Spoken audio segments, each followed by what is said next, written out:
अस्सलाम वालेकुम, आई am Afzal Jama and you are watching our official web channel. आज की हमारी जो वीडियो है वो सिमुलेशन के हवाले से है। सिमुलेशन का मेन मकसद ये है कि इसमें हम सेंट्रल एशिया के जो हिस्ट्री के जितने भी जो इवेंट्स है, फॉर एग्जांपल अगर हम देखें तो समरकंद और बुखारा जी इनके बारे में जो कन्फ्लिक्ट चल रहे थे उसको हम करंट सिनेरियो में देख के, करंट इराक में देख कर उसको इंटरनेशनल लॉ के हवाले से उसको कंसिडर करते हुए हम उसको रिजोल्व करने की कोशिश करेंगे। तो आज के सिमुलेशन को चेयर करने के लिए हमारे पास जो चेयर पर्सन है वो ही बहुत ही इंतहाई काबिल और बहुत ही कूल एक प्रोफेसर हमारे उसको इस सिमुलेशन को लीड करेंगे, उसको चेयर करेंगे। वो है हमारा farmer chair person department of international relation Karachi university से प्रोफेसर डॉक्टर मेहदी साहब, मेहदी सिकंदर मेहदी साहब। और इससे जो सिमुलेशन को जो सुपरवाइज करें वो है प्रोफेसर डॉक्टर फैसल जावेद। इस सिमुलेशन में डिफरेंट ग्रुप्स होंगे और एक लीडर के क्या और मजीद उसके बाद 2-3 और उसके पास जो स्टेक होल्डर्स होंगे। तो पहले जो मैं अगर बताना चाहूँगा इसके ग्रुप के हवाले से आपको एक शॉर्ट उनके हवाले से ग्रुप के नाम से बताऊँगा। जैसे पहला ग्रुप हमारे पास है स्टेक होल्डर, जिसमें हमारे पास है शेबानी खान। शेबानी खान का रोल निभाने के लिए हमारे पास जो ग्रुप लीडर है वो है निजात तारिक, और उसके साथ जो 2 और जो पार्टिसिपेंट है वो है मरियम अनवर और रईस लोधी। ये शेबानी खान उनके स्टेक होल्डर है। और जो दूसरा जो हमारे पास जो ग्रुप है उसमें हमारा स्टेक होल्डर है खानजादा बेगम।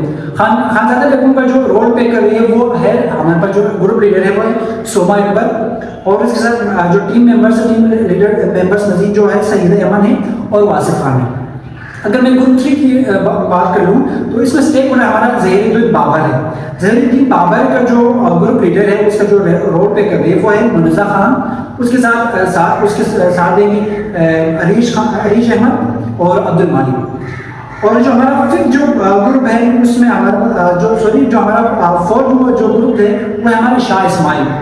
इसका जो ग्रुप लीडर है वो अब्दुल समद है। अब्दुल समद का मजीद जो 2 मेंबर्स होंगे ग्रुप में वो है मोहम्मद खालिद, सैफुर रहमान और मोहम्मद आलम। और जो हमारा फिफ्थ जो ग्रुप में आते हैं उसमें जो स्टेक होल्डर्स में बायज़िद है, जिसका जो रोल प्ले कर रही है वो है ग्रुप जो लीडर है इफ्रा इकबाल है, उसके साथ देने के लिए इकरा तारिक और सज्जाद अली जाफरी। लास्ट जो हमारे पास जो ग्रुप है ग्रुप नंबर 6 की जो मैं बात कर रहा हूँ उसमें स्टेक होल्डर है कासिम खान का रोल प्ले कर रहा है अफजल जबाब यानी कि मैं, और ग्रुप जिसमें मेरे साथ देंगे सईदा बुशरा और अमजद अली। अब इसके जो सिमुलेशन में जितने भी डिबेट्स होंगे उसके बाद हम किस नतीजे पर पहुंचेंगे और कन्फ्लिक्ट किस हद तक रिजोल्व होंगे वो आगे जाकर आपको सिमुलेशन जब दिखाऊंगा सारी चीज़ें तो ही उसके बाद फाइनल जो डिसीजन देंगे वो हमारे चेयरपर्सन मतलब इट मीन्स जो सिमुलेशन को लीड कर रहा है मॉडरेटर वही आपको सारी चीज़ें बताएंगे कि कौन सी हमने डिसीजन लेना है। तो आप लोग आगे देखेंगे सारी चीज़ें और मेरे साथ जुड़े हैं। Thank you. खानजादा बेगम का कॉस्प्ले कर रही हूँ एंड ये मेरा डेलीगेशन है। खानजादा बेगम जो है वो तो हमें पता है कि वो एक स्टॉन्च और सिस्टरली फिगर थी बाबर की। इससे आप दोनों की इकोनॉमी भी बेहतर होगी और जो आपकी वो तब्रेज़ अलेप्पो और तब्रेज़ बुरसा के जो रूट्स हैं, सी रूट्स हैं, वहाँ से हम बोलेंगे कि आपकी ट्रेड जो है दोबारा बहाल हो जाए। इस तरह हम दोनों की इकोनॉमीज जो है वो और बेहतर हो जाएंगी। एंड अगर हमारे ताल्लुकात बेहतर हुए, समरकंद हमें मिल गया तो अमूद एरिया से हम पर्शिया जो है ना वो ट्रेड कर सकते हैं। हमारे पास सिल्क की प्रोडक्शन बहुत ज़्यादा है, तो अगर आप ये सब तभी हो सकेगा अगर आप हमें समरकंद देंगे, समरकंद हमें दिलवाएंगे।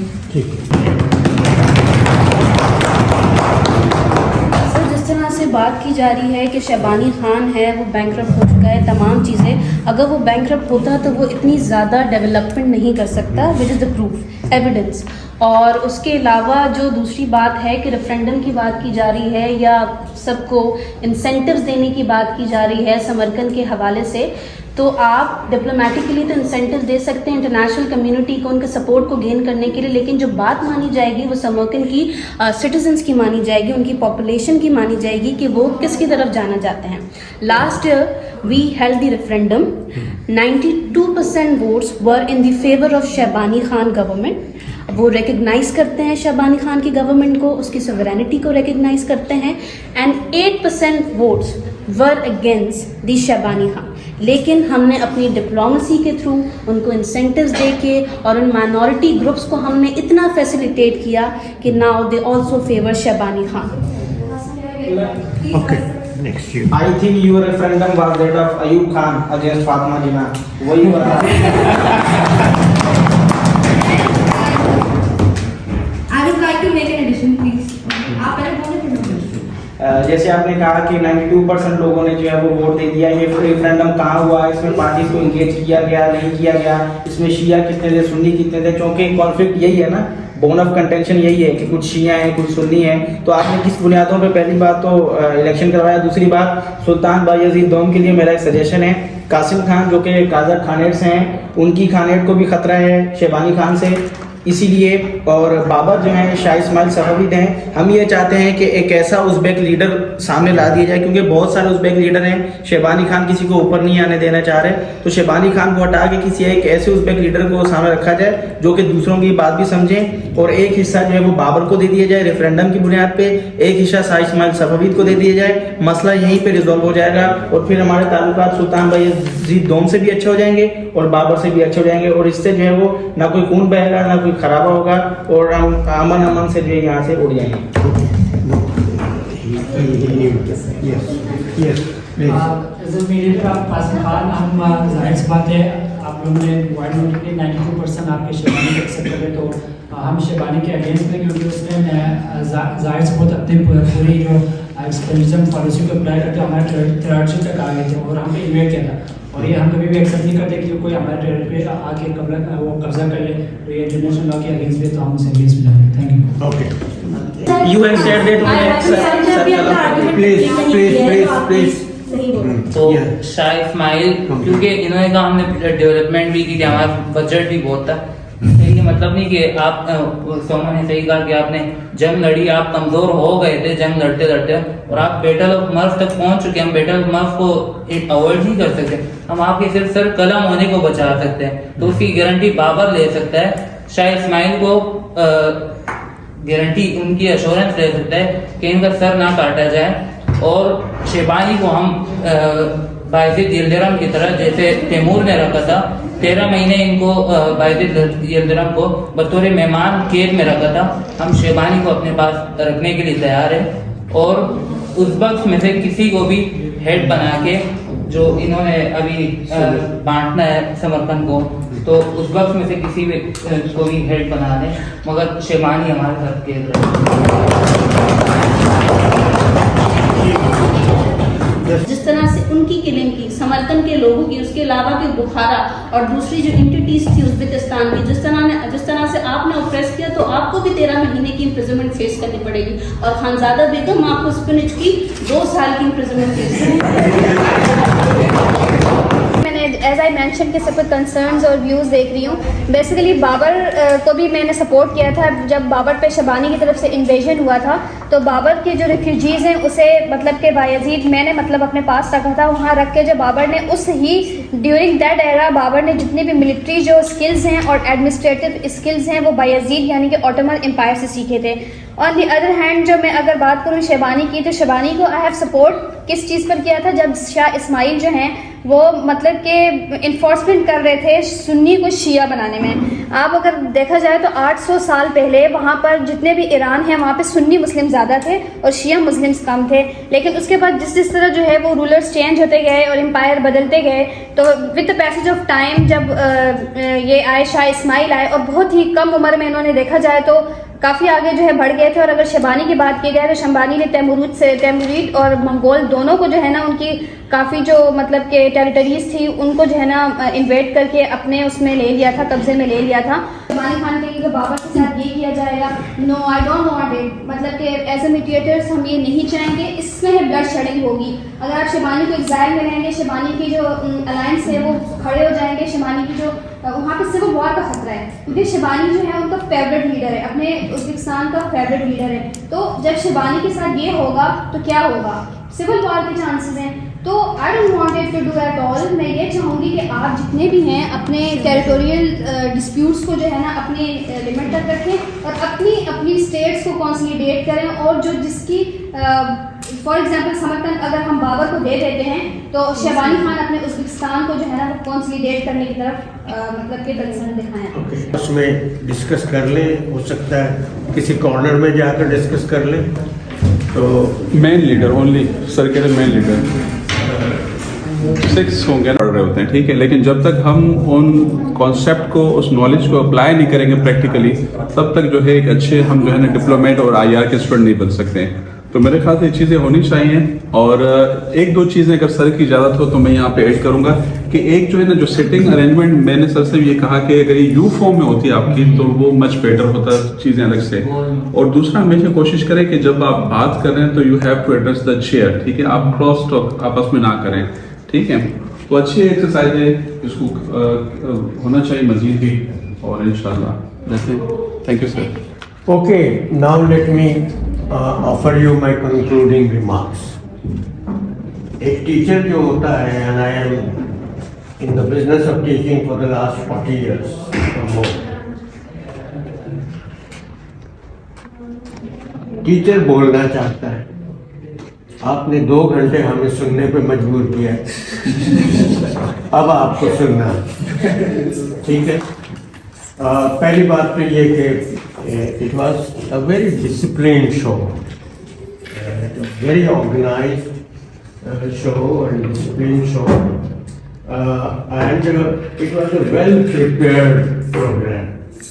कि आप लोगों का जो रोल था उसको पढ़ा, ऐसे ही नहीं चले आए, वॉक इन नहीं हुआ।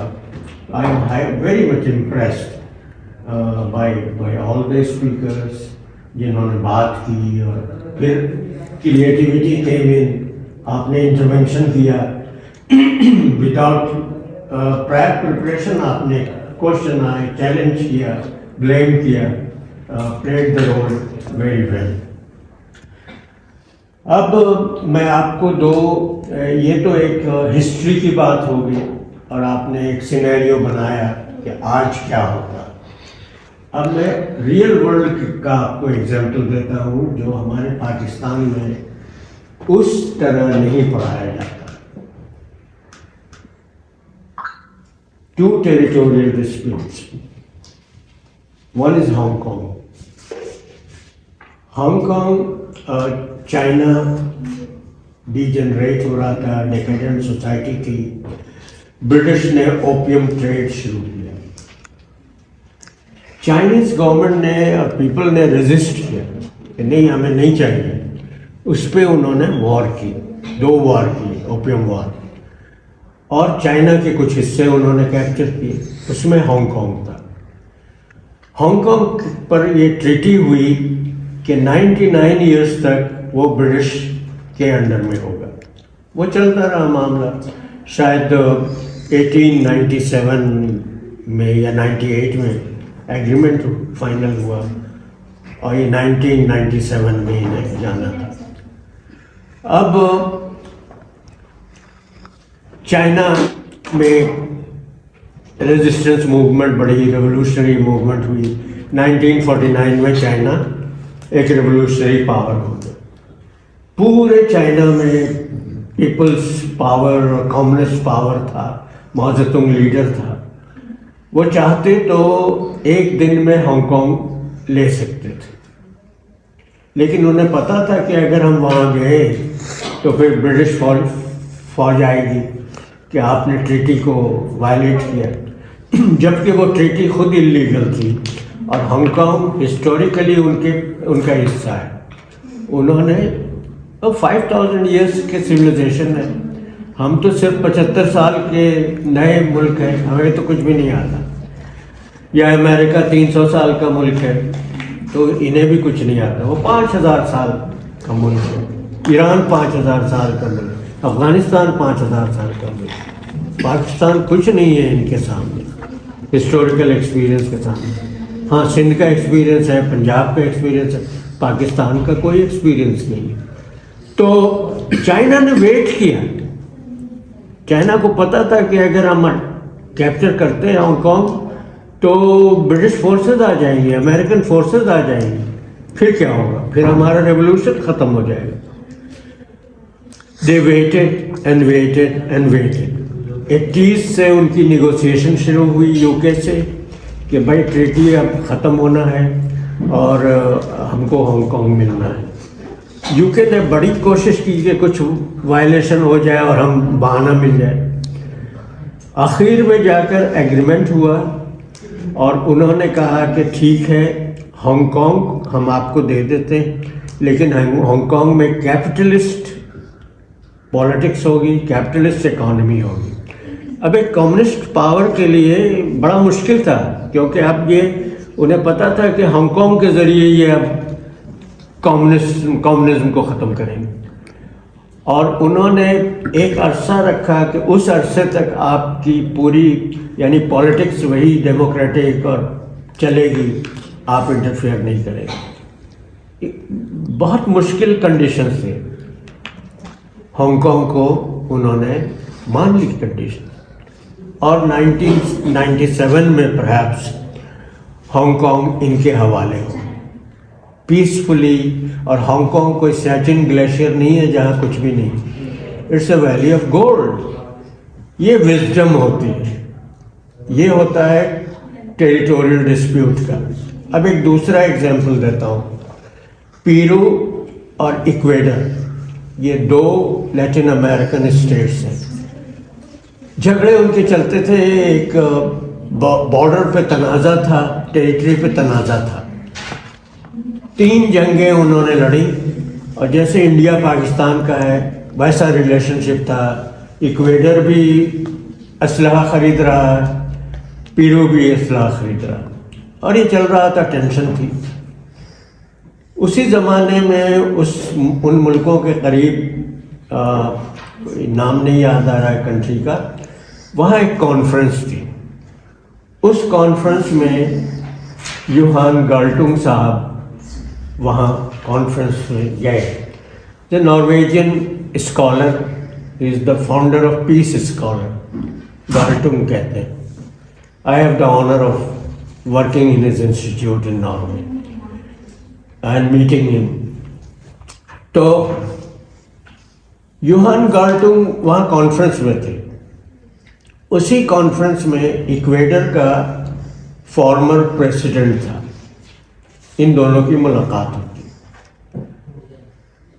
तो इक्वेडर का प्रेसिडेंट कहता है कि ये हम दो मुल्कों में इतना नुकसान हो रहा है, और पेरू जो है वो टेरिटरी हमारी है, वो खाली नहीं कर रहा, तो क्या करें, कोई रास्ता बताओ। तो गाल्टुंग ने कहा कि तुम ऐसा क्यों नहीं करते हो कि उस टेरिटरी को इंटरनेशनलाइज कर दो,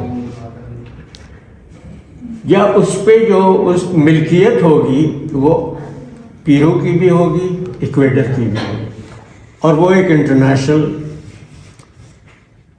हो जाएगा, और उसको सियाहत की जगह बनाई जाए, और उससे जो पैसे आएंगे आप दोनों उसमें शरीक हों, और आपका जाहिर है कि रिलेशनशिप अच्छा हो जाएगा, तो फिर उतना असलहे पे खर्च करने की ज़रूरत नहीं होगी। तो वो प्रेसिडेंट ने कहा कि ये कैसे हो सकता है, 30 साल से हम जंग में हैं, इसको इस एग्रीमेंट को मानने के लिए तो हमें 30 साल और चाहिए। तो उसने कहा ट्राई तो करो। फिर वो प्रेसिडेंट ने पेरू के लोगों से बात की, हुक्मरानों से बात की, उन्होंने इंटरेस्ट शो किया, and with in a year agreement हो गया, और दोनों कंट्रीज प्रॉस्पर कर रही हैं। वो कॉमन टेरिटरी है दोनों की, जंग ख़त्म हो गई है, टूरिज्म शुरू हो गई है, और दोनों मुल्क बेनिफिट पा रहे हैं। ऑप्शन हमेशा होता है इम्प्रूव करने का चीज़ों की। तो ये सब चीज़ें, जैसे कहा जाता है कि हम क्या करें, पाकिस्तान मजबूर था तो उसने अमेरिका से मुआहदा किया, सिएटो सेंटो में गया क्योंकि ज़रूरत थी। ऐसा नहीं होता, आज भी ज़रूरत नहीं है कि हम सऊदी अरब के पैसे के लिए सऊदी अरब की खुशामद करें या अमेरिका की खुशामद करें। ऑप्शंस होते हैं आपके पास, लेकिन क्रिएटिविटी की ज़रूरत होती है। लीडरशिप आपकी क्रिएटिव नहीं है, इमेजिनेशन नहीं है या मजबूरी है, जो भी कहें, तो टेरिटोरियल डिस्प्यूट्स सॉल्व होते हैं। दूसरी बात यह है कि टेरिटोरियल डिस्प्यूट्स नहीं सॉल्व हो तब भी रिलेशंस अच्छे हो सकते हैं। मिसाल के तौर पे इंडिया और चाइना में बेहतरीन तजारती ताल्लुकात हैं, टूरिज्म है, टेरिटोरियल डिस्प्यूट अपनी जगह पे है। अमेरिका और चाइना के साथ तजारती ताल्लुकात ज़बरदस्त हैं। ताइवान जो जिसको कहते हैं, अमेरिका कहता है कि इन दोनों में राइवलरी है, लड़ाई होनी चाहिए। ताइवान का इन्वेस्टमेंट बहुत ज़्यादा है चाइना के अंदर, तो इंडिया पाकिस्तान का क्यों नहीं हो सकता? कि यहाँ पे हम देखते हैं कि इंडिया को कोई फिक्र नहीं है, क्योंकि इंडिया इज गोइंग अहेड। फिक्र हमें होनी चाहिए कि हम दलदल में फंसे हुए हैं, लेकिन हमारी सोच, मैंने एक आर्टिकल अभी लिखी है, वो एडिटर फॉरेन में, तो उनका ये होता है कि हम अपने आर्टिकल शेयर नहीं कर सकते, तो उसको मैंने स्टार्ट किया है कि Pakistan is a frozen country because it's imagination is frozen. तो ये आप लोगों का काम है, क्योंकि पाकिस्तान के हालात अच्छे नहीं होंगे तो सबसे ज़्यादा आप सफ़र करेंगे। आपको जॉब लेनी है, आपको आगे बढ़ना है, तो आपको पाकिस्तान को यानी उसको मजबूर करना है कि वो पीस के रास्ते पे आए और विजडम के रास्ते पे आए। Thank you so much, I am so happy, I love you all. It's a wonderful meeting with all of you. Thanks a lot for giving me.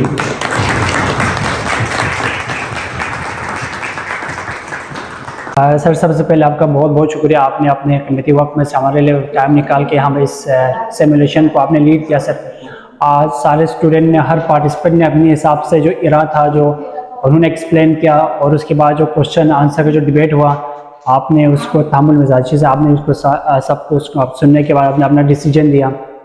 तो सर, आपने इस पूरे जो सिमुलेशन में जो स्टूडेंट की पार्टिसिपेशन से आपने क्या नतीजा अखाज़ किया और आपको क्या चीज़ें यहाँ पे नज़र आई सर, देखने को मिला?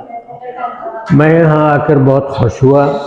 उर्दू यूनिवर्सिटी के शोबे बैनुल अक़वामी ताल्लुकात ने बहुत अच्छा प्रोग्राम ऑर्गेनाइज़ किया, स्टूडेंट्स को सीखने का मौका मिला, और मैंने देखा कि उन्होंने बहुत संजीदगी के साथ सिमुलेशन में हिस्सा लिया।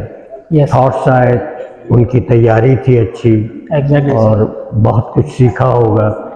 आप लोगों का भी शुक्रिया कि आप लोगों ने ऑर्गेनाइज किया ये programme. Thank you sir, and I feel proud of all of you. Thank you. Sir, आपने जिस तरह के स्टूडेंट ने जो प्रेजेंट किया, उसमें से हर एक ने अपनी तरफ से एक पॉइंट दिया, उसके बाद एक डिबेट हो रहा था, उसमें एक लेंथी जो एक ड्यूरेशन था 2-2.5 घंटे तक उसको सुनना, जाहिर सी बात है हमारा आपके लिए वक्त की कमी होती है, लेकिन फिर भी हम सबको सुनने के बाद जो एक नतीजे पर पहुंचा कि हम के जो हमारा टॉपिक था जो कि समरकंद बुखारा पे शेबानी अच्छा, कासिम खान अच्छा, जितने भी जो स्टेक होल्डर थे वो किसी डिबेट पे हमें सेटल होते हुए नज़र नहीं आए। तो आप एंड में उनको डिसाइड करते हुए क्या स्टेटमेंट आपको इनको देना चाहेंगे सबको, क्योंकि सबके लिए काबिल कबूल हो? एक्चुअली ये मैंने तो बहुत कुछ सीखा, क्योंकि हिस्ट्री के उस हिस्से को जिस तरीके से इन डेप्थ स्टडी करके स्टूडेंट्स ने प्रेजेंट किया और एक एक रोल को लेकर आगे बढ़े, वो वक्त जो था वो पावर पॉलिटिक्स का वक्त था, सोर्ड का पावर, हथियार का पावर था, जंगें नॉर्मल चीज़ें होती थी। तो उस ज़माने में तो जिस तरीके से सेटल किया गया वो सेटल हुआ, लेकिन आज के ज़माने में अगर समरकंद हो तो यकीनन मुल्कों के हाकिम ये चाहेंगे कि पीसफुली रिजॉल्व हो, और मैं समझता हूँ कि ये सारे ममालिक अवाम के प्रेशर की वजह से भी एक पीसफुल सॉल्यूशन को पसंद करेंगे बजाय वॉर की तरफ जाने की। तो ये डेफिनेटली मुझे नज़र आता है कि आज के ज़माने में ये चीज़ होती तो जंग के बजाय डिप्लोमेसी के ज़रिए, गुफ्त शनीद के ज़रिए हल होता और यही मैं भी हल देता।